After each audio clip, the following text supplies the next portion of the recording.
Hello everyone, मैं हूं advocate Rahul Mishra और आज आप सभी का इस वीडियो में स्वागत है। आज की वीडियो में हम लोग ये समझने की कोशिश करेंगे कि सेक्शन 9 डालने का सही टाइम क्या है और काउंटर केसेस जो करने हैं वो सही टाइम क्या है उसको करने का, और डाइवोर्स केस डालने का सही समय क्या है। तो आज तीनों चीज़ें हम लोग समझने की कोशिश करेंगे कि काउंटर केसेस करने का अप्रोप्रिएट टाइम क्या है, सेक्शन 9 कब किया जाए कब ना किया जाए, और काउंटर केसेस कब आपको अपनी वाइफ के अगेंस्ट करने हैं और कब नहीं करने हैं।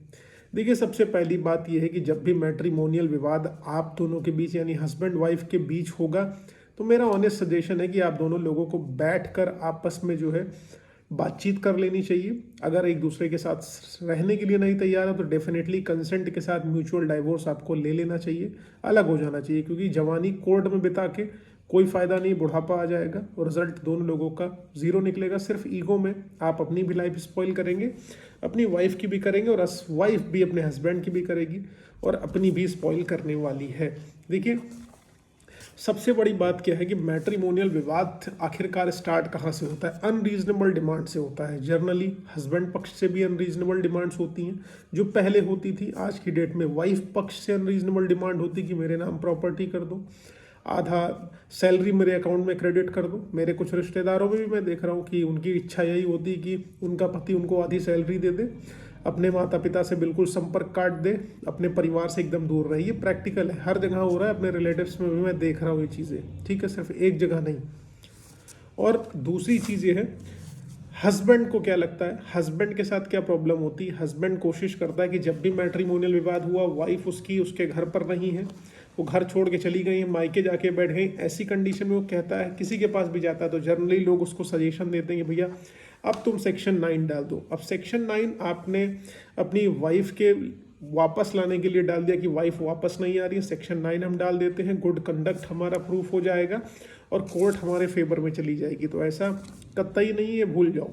सेक्शन 9 की कंडीशन ये आती है कि जैसे ही आपने जल्दबाजी में सेक्शन 9, मैं पहले सेक्शन 9 के पर्सपेक्टिव से आपको बता रहा हूँ, जैसे ही आप जल्दबाजी में सेक्शन 9 का केस दाखिल करेंगे, आपने तो गुड फेथ में दाखिल करा कि सेक्शन 9 डाल देंगे, मेरी पत्नी जो है मेरे पास वापस आ जाएगी और हमारे बीच का विवाद समाप्त हो जाएगा। या हो सकता है आपने अपने आप को अच्छा प्रूफ करने की कोशिश करी हो, इसलिए सेक्शन 9 डाल दें। तो सेक्शन 9 का दुष्परिणाम यह है कि आपको रिजल्ट में मिलेगा कुछ नहीं, क्योंकि सेक्शन 9 की डिक्री अगर आपके फेवर में हो भी जाती है, आपके पक्ष में भी सेक्शन 9 अगर हो गया, तो आपकी वाइफ अगर आपके पास नहीं आना चाहती है तो उसको कोई धरती पे कोई भी कोर्ट वापस आपके घर लाकर नहीं रखा सकती है, ना पुलिस रखा सकती है, क्योंकि उसकी पर्सनल लाइफ लिबर्टी का मैटर है।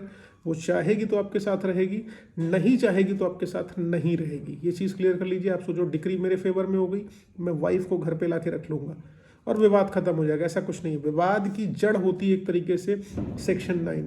अब जैसे ही आप सेक्शन 9 डालने की जल्दबाजी कर देंगे, आप कहोगे सेक्शन 9 हम डाल दे रहे हैं और अब ये इनको घुटनों पे ला देंगे।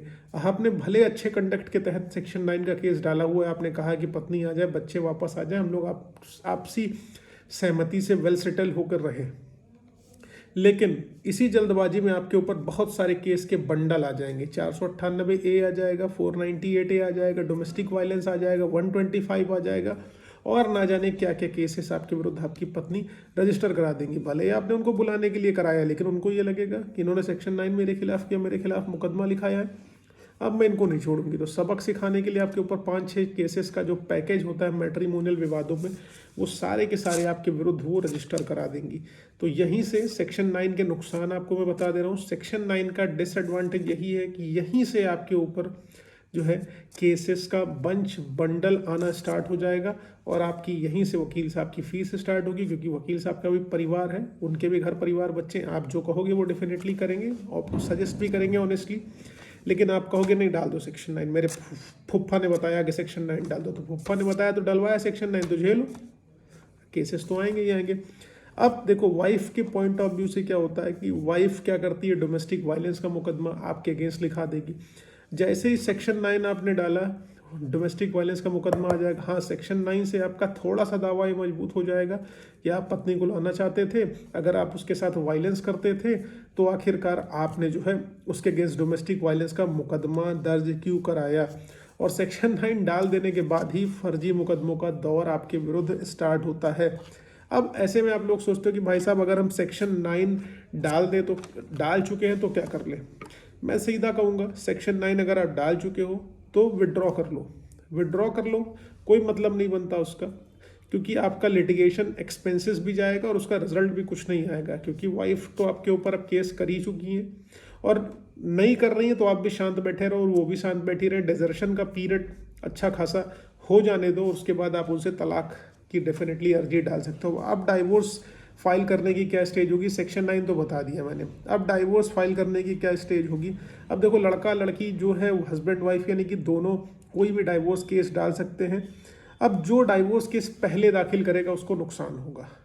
कैसे नुकसान होगा, कोर्ट ये मानेगी कि ये व्यक्ति इसके साथ नहीं रहना चाहता, पति पहले दाखिल करेगा या पत्नी दाखिल करेगा तो उसको भी नुकसान होगा। नहीं रहना चाहती हैं, खुद से अलग होना चाहती हैं, इनका कंडक्ट खराब है, कोर्ट में ये मैसेज जाएगा। लेकिन बात यहाँ पर ये है कि अगर आप नहीं, आपके पास कोई ऑप्शन नहीं बच रहा है। देखो, डाइवोर्स केस को करने के लिए सबसे लास्ट स्टेज में रखो, जब आपके पास किसी प्रकार का कोई ऑप्शन ना बचे, कोई चारा ना बचे, तब आप डाइवोर्स केस दाखिल करिए।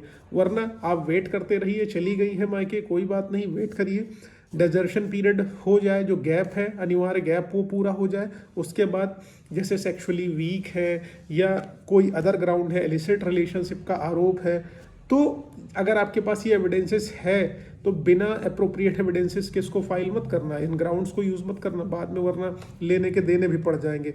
अब दूसरी बात क्या है कि आपको काउंटर केस कब करना चाहिए। काउंटर केसेस तब करना चाहिए, पहले देखो, अगर आपने कुछ केसेस लिखा के रखे हुए हैं एडवांस में तो बहुत अच्छा है, आप बच गए हो। जो भी आपकी वाइफ करेंगी वो काउंटर ब्लास्ट होगा। अगर आपने पहले से कुछ कर दिया, सपोज दैट आपने सेक्शन 9 भी डाल दिया, आपकी वाइफ ने कोई केस लिखाया, तो आपको बचने की प्रोबेबिलिटी है। लेकिन अब जब वो आपने कुछ भी किया नहीं है, उन्होंने आपके अगेंस्ट फर्जी केसेस लिखा रखे हुए हैं, तो थोड़ा सा पेशेंस रखो, कोशिश करो मैनेज करने के लिए, आपस में बैठ के बातचीत हो जाए फिर कहूँगा।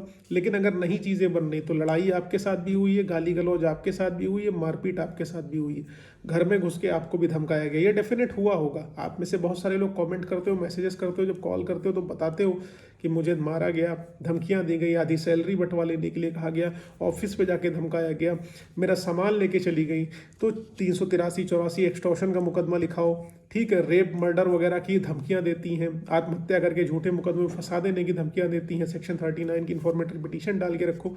ये सारे स्टेप आप कर सकते हो। काउंटर केसेस तो आप किसी भी स्टेज पे कर सकते हो, लेकिन सेक्शन 9 और डाइवोर्स डालने की एक अप्रोप्रिएट स्टेज है, वो हर केस और हर व्यक्ति के लिए अलग है।